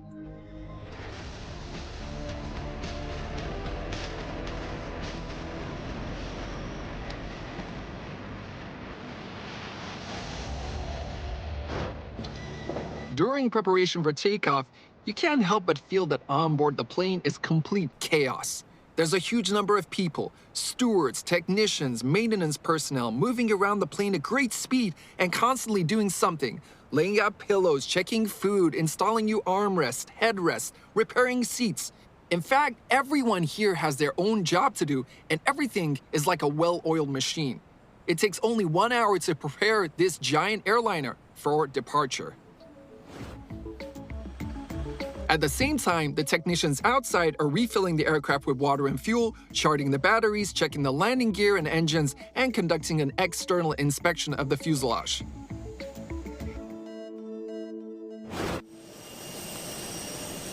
While the plane is parked, its engines are switched off, so the air conditioning and heating systems aren't working. And that's why these air ducts here are connected to the plane, and hot air is pumped through them directly into the cabin. This is done so that when people get inside the plane, it will be warm, all for the comfort and convenience of the passengers. After the technicians give the green light, the captain comes aboard. This time, he personally checks all control systems again, verifies the route, and inputs the flight map into the onboard computer. You know, this is a really good plane, the best I've ever flown in. It intuitively feels the pilot, and should the pilot do something wrong, it will always highlight the issue. On top of that, it obeys a person without question, and the handling is surprisingly easy. Basically, comfort-wise, it's like a Mercedes, while it handles like a Ferrari. The time has arrived for the passengers on the Frankfurt-Los Angeles flight to begin boarding. Everything is strictly according to schedule. 3 epic paths guide people onto the huge plane in a matter of minutes. Walking along the 2 decks of this giant, they don't know that there are tens of thousands of wires under their feet. Behind the ergonomic upholstery are concealed a multitude of cables and pipes. And when they sit down in an economy class seat, they don't pause to think about the cost of this machine being several hundred million euros. Anyway, all that doesn't matter now. The main thing is that this airliner will lift them into the air in just a few minutes' time. And don't be afraid. This is a good monster.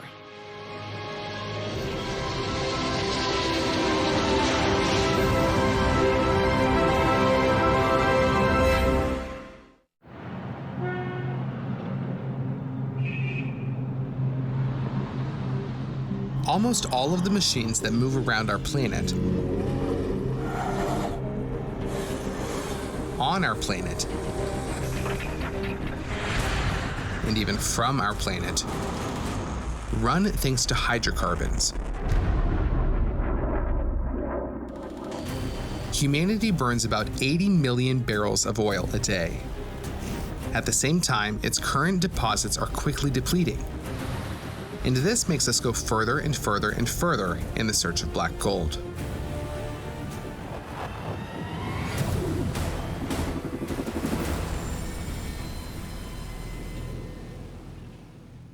Come with me, I'll show you what's inside.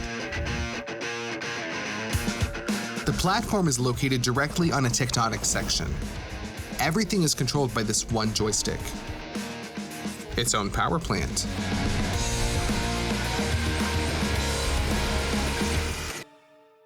That pause would cost the company several million dollars.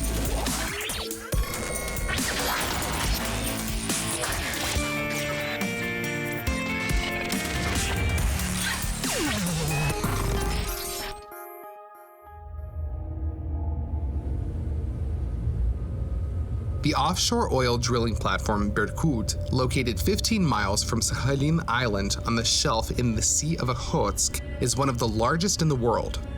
It's a huge 6-story, fully autonomous plant on giant reinforced concrete piles, which not only drills new wells, but also simultaneously extracts several thousand tons of oil from a huge depth every day.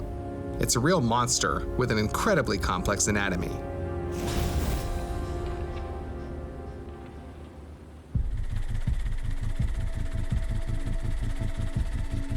When you approach the platform by air, you realize that it really looks like a bird. Berkut means golden eagle, but the rig looks more like a fat pigeon, which sat down to rest on the surface of the Sea of Okhotsk. But no real birds are to be found here. It's too far from the coast. It takes 40 minutes by helicopter to reach the rig from the nearest town. By sea, 8 hours. Ships typically deliver equipment and provisions to the platform, and personnel for the next shift arrive by air. When the fickle regional weather permits, of course. Well, what can I tell you about Sakhalin? The island sees nice weather, well, not often, but here on the platform it's even more rare. In this kind of fog, for example, a helicopter can't fly. So sometimes the workers are forced to wait for the weather to change for days or even weeks after the end of their shifts. Ну что тебе сказать про Сахалин? На острове нормальная погода.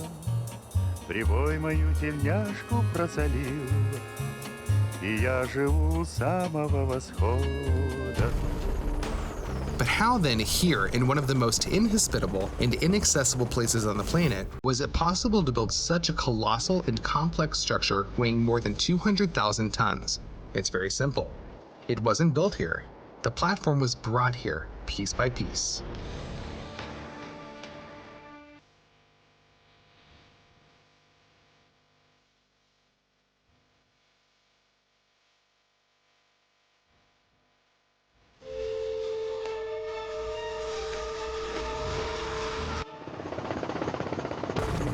Berkut is built on a gravity-based structure. That is, unlike floating platforms, it stands firmly on a reinforced concrete foundation which is fixed to the seabed. The base alone weighs 160,000 tons. It was made in Russia, not far from Vladivostok, and towed to this place over 1,200 miles away. Essentially, it resembles an inverted stool. Once the hollow lower part of the base was flooded with water and the platform sat on the seabed, all that remained was to carefully place the upper part of the platform, with all the equipment in the living area, on the legs, sticking out above the surface of the water.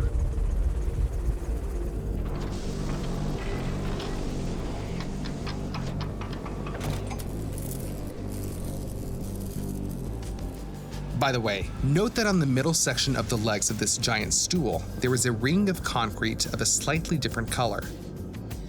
This is the so-called ice protection belt. The designers calculated that this section of the support is approximately where the 6 feet of ice on the surface of the sea would hit. That's why the concrete there is of the highest quality. It's incredibly durable. Previously, on other similar platforms, such belts were made of steel. But it turned out that the ice often tore the metal sheets from the supports during strong winds or storms. Such an incident cannot happen here under any circumstances. The platform is located directly on a tectonic section, and therefore it was designed to withstand even the most intense earthquakes. That's thanks to sliding bearings, like this one here. In essence, they work like our knee joints. Below are ball joints, on top, well, let's call it a patella. In the event of an earthquake, the entire upper part of the platform slides along these supports, thereby dampening vibrations. They say they can withstand up to a magnitude 9 quake, but heaven forbid that ever gets checked. The upper part of the platform was made in South Korea.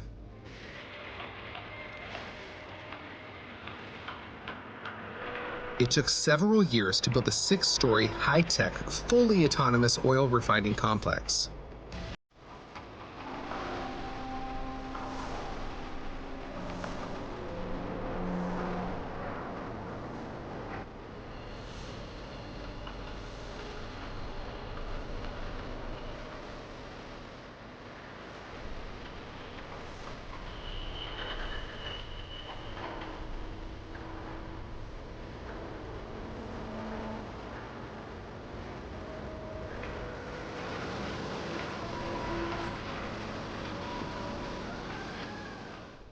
At the very end, the structure was crowned with a huge oil derrick like a Christmas tree topper. By the way, that was made in Russia, in Kaliningrad. It was delivered to South Korea by sea, then it was carefully installed on the top of the platform with the help of the world's only marine crane with a lifting capacity of 7,000 tons, which had to be rented specifically for the operation.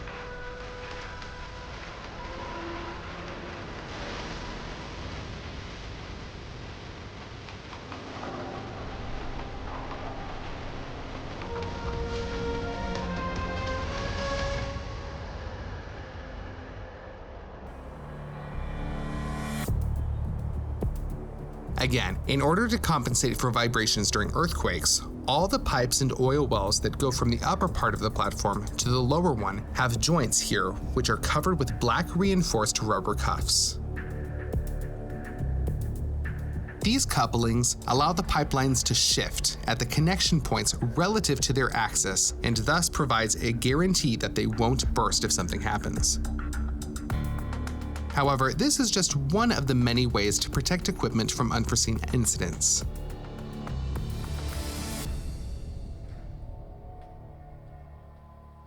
The oil platform, like a huge factory, doesn't stop working for even 1 second. It functions day and night because it would take several dozen hours just to start it up again. But you can stop it in an instant with this emergency shutdown button. I was told to not even breathe on it. Later, I wouldn't be able to say it was an accident. That pause would cost the companies several $1 million. When this button is pressed, all the machines stop, all the oil wells are killed, the generators turn off, the circulation of gas and oil stops. In general, the platform completely freezes and goes into damage control mode. This protocol, by the way, is the same for all offshore production platforms, and it was written based on accidents that happened in the past.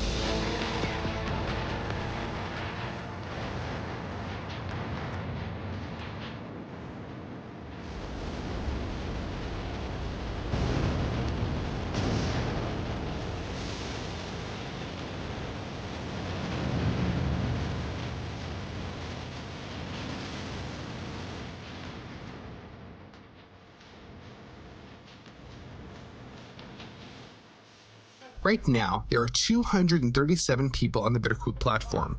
In general, this figure fluctuates all the time. Specialists come and go, but there is an ironclad rule. There cannot be more than 240 people.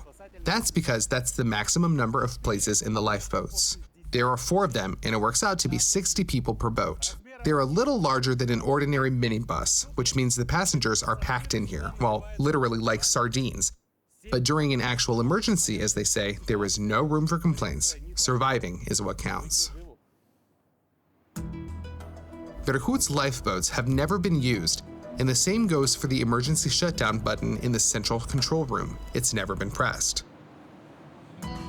All the main parameters of the station's operation are constantly flowing into this room. From the dozens of graphs and jumping columns on these monitors, the operator draws a conclusion about the condition of the station, just like a doctor draws a conclusion about the condition of a patient's health by looking at his cardiogram.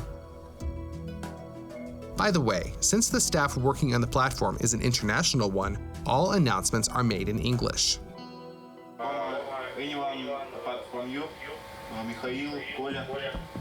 Only when the operator understands that a native Russian speaker is answering him can he switch to his native language. The diesel engines need checking. If the central control room is the brain of the platform, its heart is, of course, the drilling site.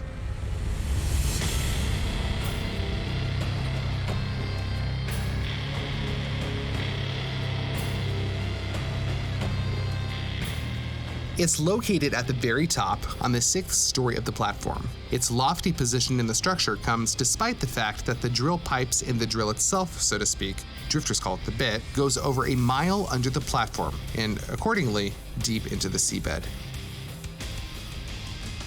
In general, offshore drilling is one of the most difficult processes on Earth. Honestly, only space flights are more difficult. Here, on an area of several square feet, you might say that you can find all of humankind's achievements in engineering. And if we simplify everything as much as possible, we can say that everything is controlled by this one joystick. It has only 4 options: higher, lower, faster, and slower. Everything is ingeniously simple.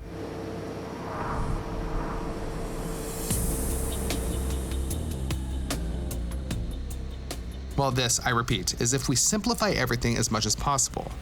But if we go into a little more detail, the joystick controls the manipulator, which in turn pulls out or puts the drilling tool and pipes into the well.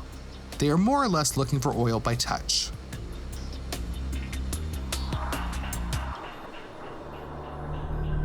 The Arcutun Dagi Reservoir, on which the Berkut platform is located, is one of the richest in the Far East. Nevertheless, it doesn't represent one huge oil bubble.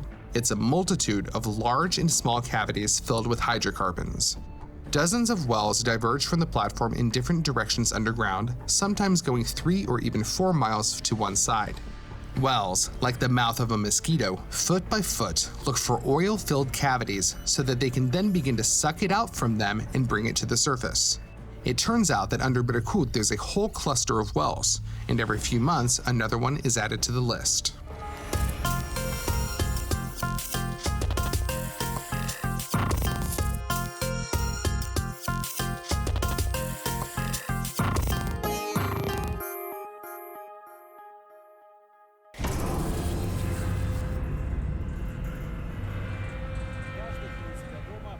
Anyone who has tried to drill into a concrete wall at home knows that it's best to use drills with serious tips, with special add-ons.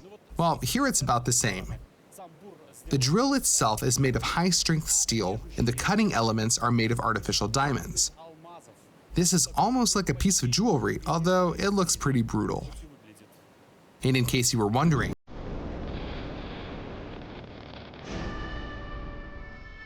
it costs more than a diamond ring, even though these rocks don't sparkle.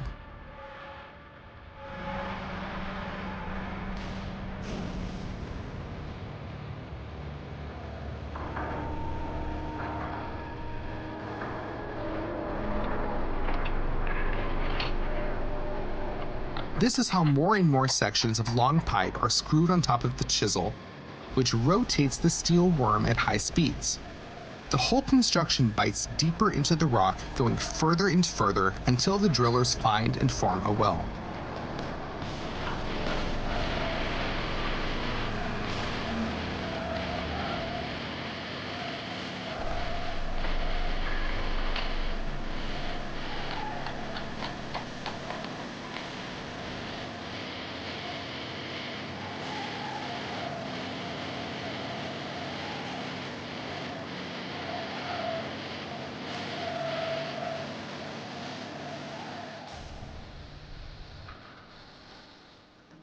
The position of the tool is monitored every second by the drilling foreman from this room. It's called the doghouse by those who work there. Its walls are made of armored, heat-resistant glass and are reinforced with a steel grille on top. Oil or gas can escape from the well under enormous pressure, and these protective layers can save the lives of those who are inside. However, this is already a last line of defense. One level below the drilling site, there is a unit that will not, in principle, allow any such incidents to occur.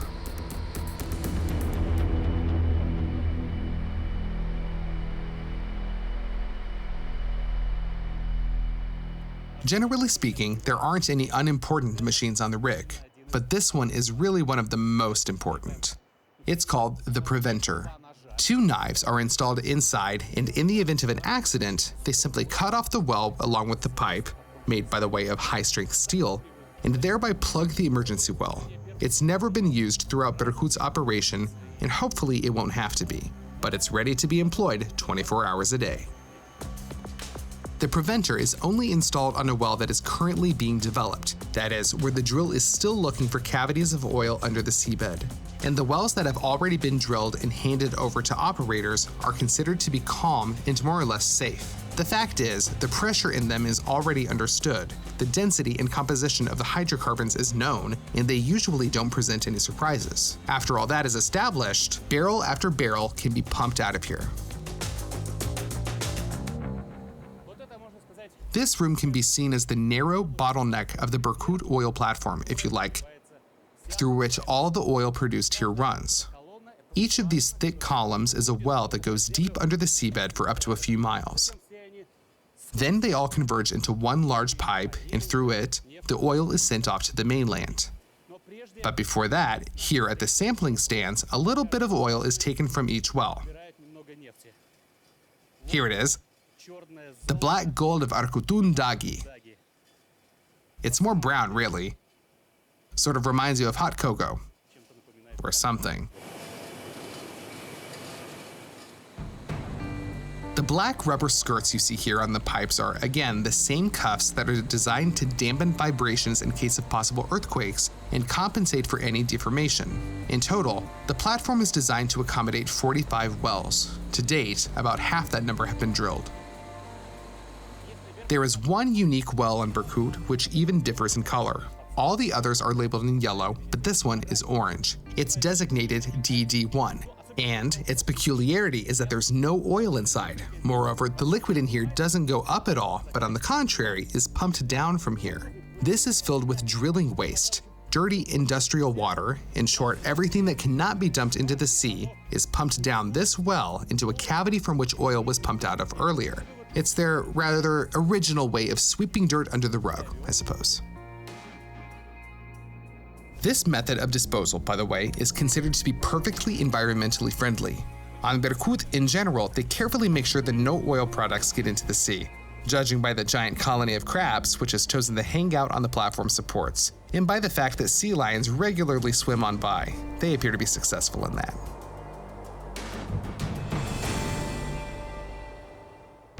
But back to the spoils. The safety and operation of the wells through which the oil enters the platform is ensured by equalizing the pressure inflicted on it. The thing is, the pressure on the surface is normal, atmospheric, but underground, inside the oil cavities, it's enormous because miles of earth and water rest on it, pressing on the pocket from above with their weight. And so, to keep the oil from gushing from the well in a giant fountain, you just need to apply from the surface the exact same amount of pressure that's felt inside the cavity, that is, equalize it. Special compressors and hydraulic valves are responsible for this. And this is where the hydraulic valves of the wells are controlled. On the outside, it looks like nothing special, just a bunch of valves. Come with me, I'll show you what's inside. Well, do you still think that your bathroom layout at home is a complex one?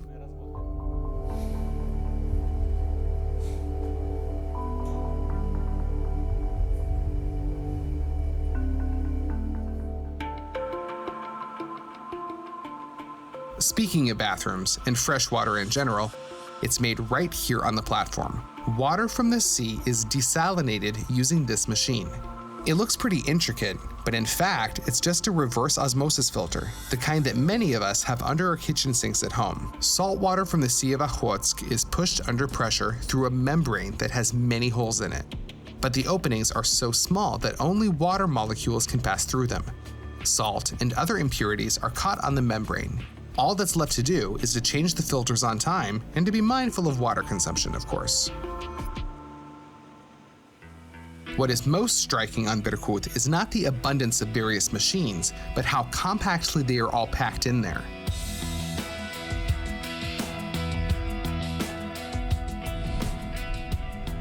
The platform only seems huge for a day.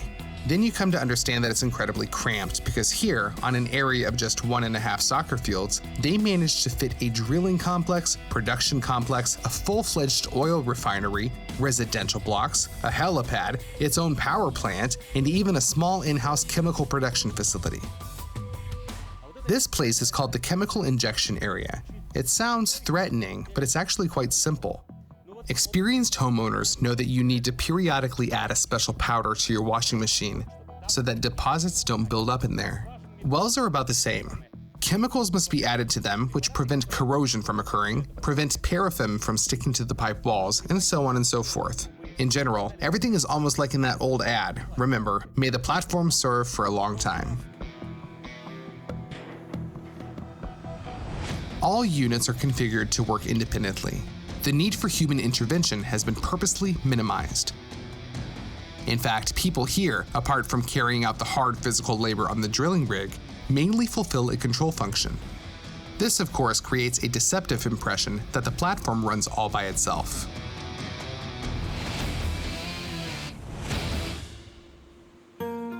The only place you're likely to find a crowd on Berkut would be in the holiest of holy areas of the structure, the dining room. Jokes aside, the dining room is one of the most important places on the platform.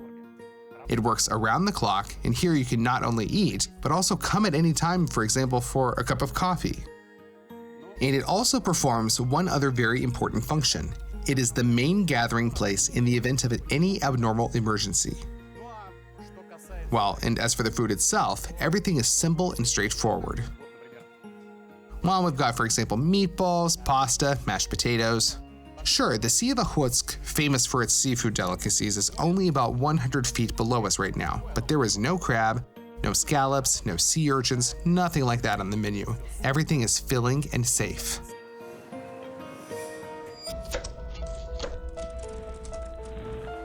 At the same time, though, it's all very tasty and incredibly high in calories. The portion sizes are huge. During the 6 days that we stayed on the platform, I personally gained 6 pounds. Here, in principle, they approach any production on a grand scale, be it oil production or cooking dinner. And all these processes require a huge amount of energy. I'm not talking about the dining room anymore, of course. Can you imagine how many kilowatts of energy it takes to crank 4 miles of steel pipe underground that has to follow a complex trajectory and twist around like a garden hose? The platform consumes a huge amount of electricity. Where to get it all from? For that, Berkut has its own on-site power plant. It consists of 4 powerful turbines. They run on gas, which is produced here. It's very convenient. You don't have to worry at all about fuel consumption here. Each turbine has a power capacity of 15 megawatts. They generate the amount of electricity that would be needed to power half a city, like Yuzhno-Sakhalinsk. At the same time, the entire energy facility is again managed by only one person, an arrangement almost impossible to imagine on the mainland, but here it's simply the way things work.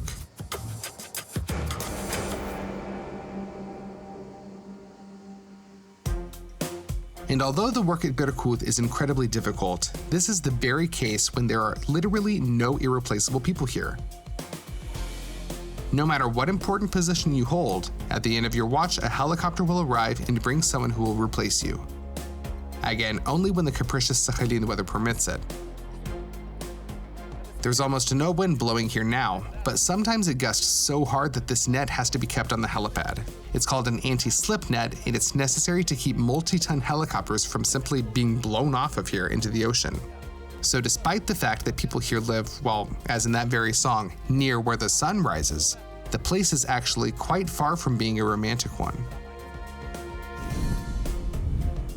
However, many of those who work on Berkut disagree with me. It is incredibly difficult, dangerous, and critical work, but at the same time, incredibly interesting work. And even our film crew, who due to bad weather got stuck on the Berkut platform for almost a week instead of the 3 days we planned on, was reluctant to fly away. And who knows, perhaps we'll come back. The life cycle of this monster is calculated to go until 2050. Над Сахалином низко облакам, но я встаю над сопкой с позаранку, показываю солнце рыбакам, ищу его тебе на Якиманку, а почта с пересадками летит с материка до самой дальней гавани Союза, где я швыряю камушки с крутого бережка далекого пролива Лаперуза.